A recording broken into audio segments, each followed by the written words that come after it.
Halo, kembali kita ke seri belajar pemrograman web modul 1 HTML. Pada bagian ketiga ini kita akan mempelajari mengenai style dan formatting. Ini nanti yang akan kita pelajari, yaitu style, kemudian formatting, ada bold, italic, underline, subscript, dan superscript. Oke, kita langsung saja buka editornya, yaitu Visual Studio Code. Pada video bagian kedua, kemarin kita sudah belajar mengenai struktur HTML. Kita buka saja file yang kemarin. Di sini saya menyimpannya di D, kemudian latihan HTML. Oke, select folder. Nah, di sini nanti sudah ada indeks 1, kita klik. Ini adalah dokumen HTML yang kemarin sudah kita buat. Untuk materi pertama, kita akan belajar membuat style. Pada dokumen yang kita buat kemarin, kita sebenarnya sudah membuat style, salah satu contoh style. Ini contohnya adalah style sama dengan color, -2, red. Style ini nantinya akan kita gunakan untuk mempercantik atau memberikan properties terhadap dokumen web yang kita buat.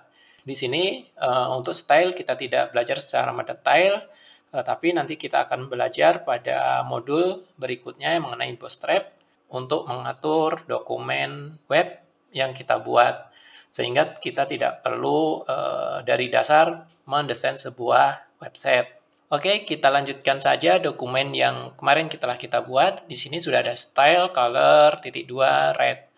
Style ini nanti akan berefek kepada elemen dari dokumen yang kita buat. Misalnya di sini ada elemen div1 yang berisi ada heading 1, kemudian paragraf 1 dan paragraf kedua. Nah, ini nanti yang akan diwarnai menjadi merah. Kalau misalnya kita ingin heading 1 warnanya menjadi biru gitu ya. Bisa di sini kita tambahkan style lagi. Misalnya style color -2 blue. Kita simpan, kemudian kita run. Nah, hasilnya seperti ini. Jadi, style color red ini berefek kepada elemen yang ada di div ini.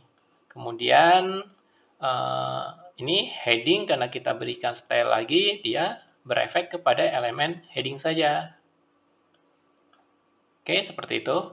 Nah, lanjut, misalnya kita ingin menambahkan properties lain, misalnya di sini ya. Misalnya tadi hurufnya kurang besar, kita ingin menambahkan ukuran hurufnya. Bisa menggunakan font, size, misalnya kita ingin 24 pixel. Oke, kita cek hasilnya. Nah, ini hasilnya 24 pixel.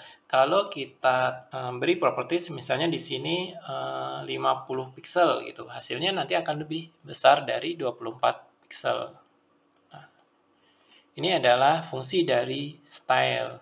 Nah, misalnya kita ingin di elemen div kedua ini kita akan memberikan style juga, misalnya style, kemudian kita beri background color, kita tentukan misalnya sky blue. Oke, sky blue, kemudian kita jalankan, run. Nah, hasilnya seperti ini. Yang div kedua ini nanti akan ada background-nya. Untuk properties style ini, background color, kemudian color, font size, akan kita pelajari lebih lanjut di modul CSS. Untuk menambahkan style pada elemen HTML yang kita buat, ini ada beberapa cara. Di sini kita langsung membuat stylenya di elemen dengan menambahkan atribut di tag HTML-nya. Selain itu, kita juga bisa membuat kelas sehingga nanti style itu bisa digunakan untuk beberapa elemen. Saya contohkan seperti ini. Di sini kita buat kelas gitu ya. Kelas, kemudian style 1. Kita buat juga di sini sama kelas style 1 juga.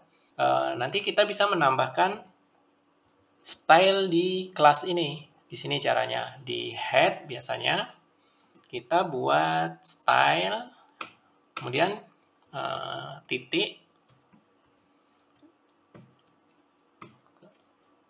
kurung kurawal, kemudian tutup. Nah, di sini misalnya kita ingin membuat warnanya menjadi coklat gitu ya, color, kemudian brown, kemudian font size-nya kita naikkan, misalnya menjadi 40 px. Kita beri underline, text, kemudian decoration. Nah, di sini underline. Oke, kita coba. Style ini, style 1 digunakan oleh P di sini dan di sini. Kita coba run. Nah, hasilnya seperti ini. Jadi, style 1 ini bekerja pada elemen P di div 1 dan elemen P di div kedua. Untuk style yang lainnya banyak. Misalnya kita ingin buat text shadow, kemudian shadow-nya ini, kemudian 2 px, 1 pixel, dan 1 pixel. Oke, kita coba run. Nah, di sini ada shadow-nya. Nanti kita akan belajar lebih lanjut mengenai style ini di modul CSS.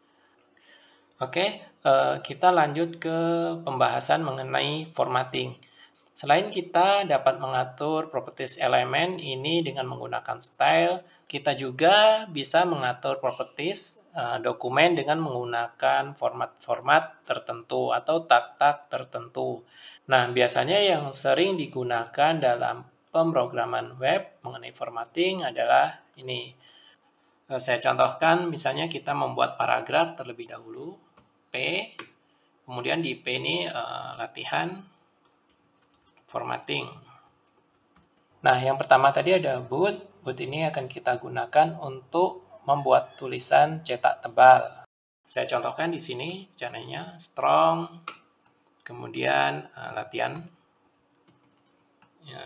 Ini text bool misalnya. Oke, kita simpan, kemudian kita run coba. Nah, ini hasilnya. Latihan formatting ini text bool. Di sini tadi kan kita beri enter ya, tetapi tidak dibaca oleh browser. Kita run coba. Nah, di sini latihan formatting ini text bool. Jadi enter, kemudian spasi yang banyak-banyak itu tidak akan dibaca oleh web browser. Agar ini ke bawah, kita bisa memberikan tag BR atau break, ya, singkatan dari break gitu. Kita coba run. Nah, dia sudah ke bawah. Latihan formatting, ini text bool. Kemudian kita coba italic. Nah, di sini kita BR. Kemudian kita buat tulisan italic, I. Nah, kemudian ini teks miring. Oke, kita coba run. Nah, ini teksnya sudah miring. Oke, kemudian apalagi underline atau garis bawah. Teks yang bisa digunakan adalah U. Ini teks underline. Kita tes. Nah, ini sudah ada garis bawahnya. Kita tambahkan BR di sini. Oke, yang berikutnya adalah subscript. Subscript ini digunakan untuk membuat tulisan menggantung ke bawah. Misalnya dalam penulisan rumus kimia H2O gitu ya. Nah, kalau kita BR, oke. Kalau kita ketik seperti ini, kalau kita run misalnya, nah hasilnya akan seperti ini. Kalau penulisan kimia kan harusnya menggantung, maka kita bisa menggunakan tag sub. sub, kemudian di sini 2. Ini saya hapus ya. Kemudian run. Nah, dia sudah menggantung ke bawah. Kemudian kalau misalnya di atas gitu. Misalnya kita ingin menuliskan rumus kimia H2SO4+. Nah, yang 2 ini kan di bawah ya. Kita beri sub. Di sini 2. Kemudian 4-nya kita beri sub. 4 di sini ya. Ini kita hapus. Dan di sini kita beri plusnya kita sub atau super plus di sini. Ini kita hapus. Oke, kita coba jalankan. Oke, hasilnya seperti ini. H2-nya menggantung di bawah, kemudian SO4, 4-nya menggantung ke bawah, dan plusnya di atas. Nah, ini adalah superscript. Oke, gampang ya. HTML. Untuk format-format yang lainnya masih ada, biasanya lebih sering menggunakan style. Oke, saya rasa cukup untuk video pembelajaran kali ini, dan terima kasih.